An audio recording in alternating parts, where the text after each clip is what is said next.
Very good morning to all the students. So, students, we are doing chapter number 8, and as I told you, to chapter number 8 में जितने भी concepts हैं like before, after, ascending, descending orders, वो सब हमने करे हुए हैं. सिर्फ difference है numbers का. अभी हम यही सब concepts बड़े numbers के साथ करेंगे till number 100. So, आज का हमारा जो topic है that is before and after. हम सब ने बिफोर एंड आफ्टर अच्छे से करा हुआ है, but still some students they do some mistake, तो हम इसको दोबारा पढ़ते हैं. जो मेरी लास्ट वीडियो थी उसमें मैंने सीजन्स के साथ लेके आपको बिफोर एंड आफ्टर का कॉन्सेप्ट समझाया था कि कौन सा सीज़न बाद में आता है, कौन सा पहले होता है. तो जब भी हम बिफोर एंड आफ्टर लेते हैं उसका सिंपल मीनिंग है कि कोई चीज़ बाद में आ रही है, कोई चीज़ पहले आ रही है, कोई लेफ़्ट में आ रही है, कोई राइट में आ रही है. तो इसी को हम आफ्टर एंड बिफोर कहते हैं. तो आज हम इसको एक नए तरीके से सीखते हैं. ये days of the week ma'am ने लिखे हुए हैं, कुछ डेज लिखे हुए हैं, right. Sunday, Monday, Tuesday, Wednesday, right. So अगर हम मंडे लेते हैं, ये मंडे है. मंडे से पहले क्या आता है बच्चों? संडे, है ना. पहले संडे आता है, फिर मंडे आता है, मंडे के बाद क्या आता है? ट्यूसडे. ओके. तो जब हम इधर राइट साइड में चल रहे हैं, है ना, तो हम आफ्टर क्या बोलते हैं? आफ्टर. ओके. और जब हम लेफ्ट साइड पे चल रहे हैं, ये मंडे के हम लेफ्ट में हो गए कि मंडे से बिफोर क्या आता है? संडे. तो इसको हम बोलेंगे बिफोर. हमेशा आप लेफ्ट एंड राइट के हिसाब से what comes after Monday, Monday के बाद क्या आता है? ट्यूसडे. ओके. सो ये कॉन्सेप्ट है. आपको अगर पीछे जाना है, पीछे मतलब लेफ्ट साइड, है ना. तो आप जा रहे हो, जब पीछे जा रहे हो तो दैट इज बिफोर. जब मैं आगे वाले नंबर की बात कर रही हूँ या आगे वाले इंसिडेंट्स की, आगे वाले दिन की, तो हम बोलते हैं आफ्टर. हम कहते हैं ना कि अच्छा 2 बजे के बाद आना, कम आफ्टर 2, है ना. अगर मैं कह रही हूँ 2 बजे से पहले आना, कम बिफोर 2. ओके. सो ये इनका लिटरल इंग्लिश मीनिंग है. अब हम इसको मैथ्स में अप्लाई करेंगे. अभी देखो यहाँ पे मैंने एक नंबर लाइन बनाई हुई है. नंबर लाइन मैंने आपको बताया है, जब हम नंबर्स को एक लाइन पे लिखते हैं तो उसे नंबर लाइन बोलते हैं. Very simple. तो यहाँ पे मैंने कुछ नंबर्स नंबर लाइन पे लिखे हुए हैं 51 से 58. ओके. तो अब हम सपोज बात करते हैं नंबर 54 की. किसकी बात कर रहे हैं? नंबर 54. अब 54 आपको काउंटिंग 100 तक अब याद होगी, है ना. तो हम जब नंबर 54 अपने माइंड में ले रहे हैं तो आप उसके आगे और पीछे वाला नंबर सोचो. मैंने आपको सिर्फ नंबर 54 दिया है. यहाँ क्या आएगा, यहाँ क्या आएगा, यहाँ क्या आएगा? 54 से पहले 50s है ना. तो बस ये वाला नंबर चेंज होगा. 53, 54, 55. तो जो ये 55 है इसको हम बोलेंगे आफ्टर. 53 को बोलेंगे बिफोर, है ना. आपको क्या ऐसे ही दिख रहा है नंबर लाइन में? 54 से पहले 53 है और उसके बाद में 55 है. 55, अब हम इसको स्टेटमेंट में बोलते हैं. 55 comes after 54. 53 comes before 54. Okay. कभी कंफ्यूज नहीं होना बेटा. आप उसको माइंड में आप अगर ऐसे लिखोगे and then you will convert it into your English statement, तो आपका ये कभी भी गलत नहीं होगा. ओके. सो इसको हम किसी एक और एग्जाम्पल के साथ करते हैं.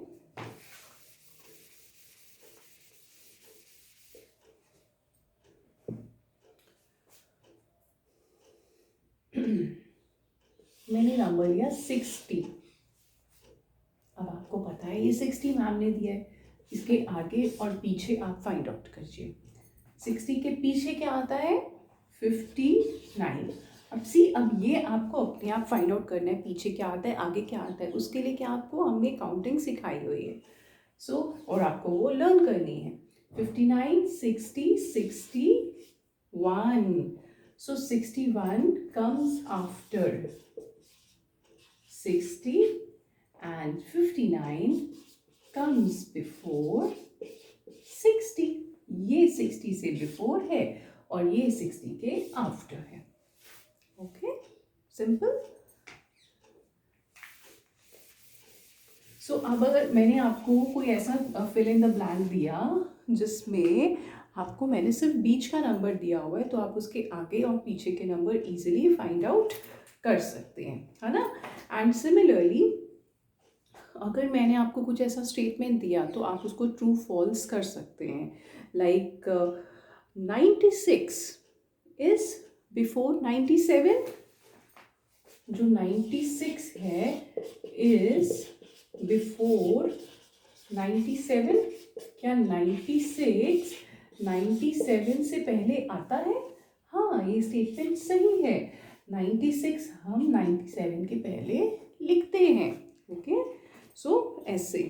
अब आपको जब मैंने 3 नंबर्स अभी लिखे थे 59, 60 एंड 61, तो हम इसको ऐसे भी लिख सकते हैं। पहले मैंने आपको एक नंबर दिया था और अब मैं आपको 2 नंबर्स दे रही हूँ। ये तो थोड़ा इजी कर दिया मैम ने कि इसके इन बिटवीन वाला नंबर आप लिखिए। तो इसके बीच में क्या आएगा? 60। ऑलराइट, ऐसे हम और भी एग्जाम्पल्स कर सकते हैं। Like 72 dash and 74। What would come in between? What will come in between? Number 73. Alright? So इस तरीके से हमारे इन बिटवीन नंबर्स भी हम फाइंड आउट कर सकते हैं। नाउ अगर आप देखें यहाँ तो मैंने आपको एक नंबर बोला, राइट। अगर मैं आपको बताऊँ लिख दूँ 91 डैश डैश डैश, तो हमने अभी आपको ये फिल इन द ब्लैंक्स दिए हैं, बट कितने ब्लैंक्स दिए हैं? 3 ब्लैंक्स दिए हैं। पहले मैंने आपको सिर्फ एक ब्लैंक दिया था। तो ये नंबर्स एक नंबर लाइन के ही हैं। तो 91 के बाद क्या आता है? 92, 93, 94, 94 के बाद 95। एंड बेटा आप हमेशा ध्यान रखना, अगर मैं कुछ ऐसे क्वेश्चंस कभी मैं आपको देती हूँ, मैंने पहले भी अगर फिल इन द ब्लैंक्स दिए, तो मैं अगर आंसर आपसे एक्सपेक्ट करती हूँ तो तब आप सब नंबर्स लिख देते हैं, है ना। आपने आंसर अगर इसका कैसे देंगे? 92, 93, 94। उस आंसर में 91 या 95 लिखने की ज़रूरत नहीं है। आप सिर्फ नंबर लिखो, उनके बीच में कॉमास डालो and answer is ready. Alright, जो पूछा है सिर्फ वो ही दो, एक्स्ट्रा मत बताओ। ओके, तो इसका एक और एग्जाम्पल करते हैं, 3 वाला।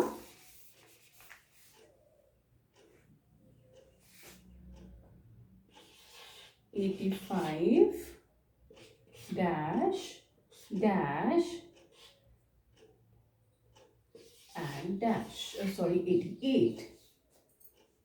तो इन 2 ब्लैंक्स में अभी मैंने आपको 2 ब्लैंक्स दिए हैं, तो काउंटिंग कैसी होगी? 85, 86, 87 and then 88.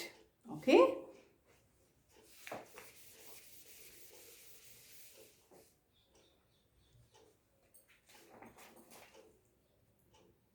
हम ये पेज नंबर 92, पेज नंबर 93, अभी ऐसे ही असेंडिंग एंड डिसेंडिंग ऑर्डर्स हम ये सब बहुत बारी कर चुके हैं। असेंडिंग ऑर्डर मतलब छोटे से बड़े की तरफ हम जाते हैं, और इसी का ही उल्टा होता है डिसेंडिंग ऑर्डर। ओके, तो चलो हम एक कोई सीरीज लेते हैं, उसको हम दोनों ऑर्डर्स में लिखेंगे।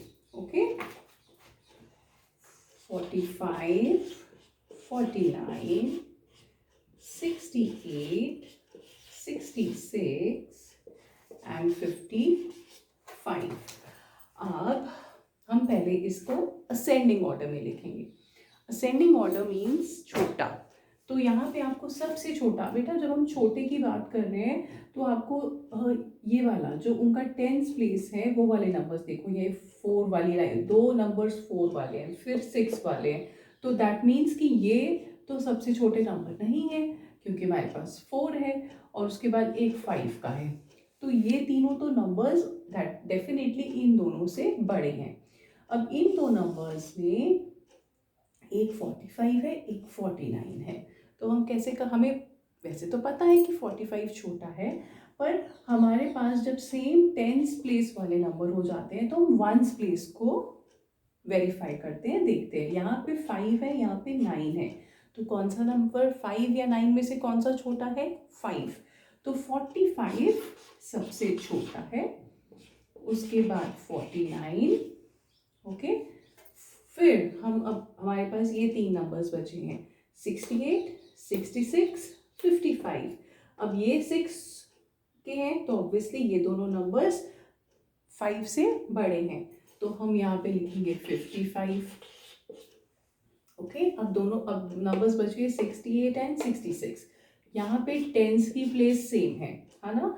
अब हम 1s का प्लेस चेक करते हैं। एक में 8 है, एक में 6 है, तो ऑब्वियसली जो 6 वाला नंबर है 1s प्लेस पे वो छोटा है, तो 66 एंड देन 68। तो ये तो हो गया बेटा असेंडिंग ऑर्डर। अब इसी को ही हमें अगर डिसेंडिंग ऑर्डर में करना होगा, दैट मीन्स बड़े से छोटा, ग्रेटेस्ट टू स्मॉलेस्ट, तो इसी का ही हम रिवर्स कर देंगे।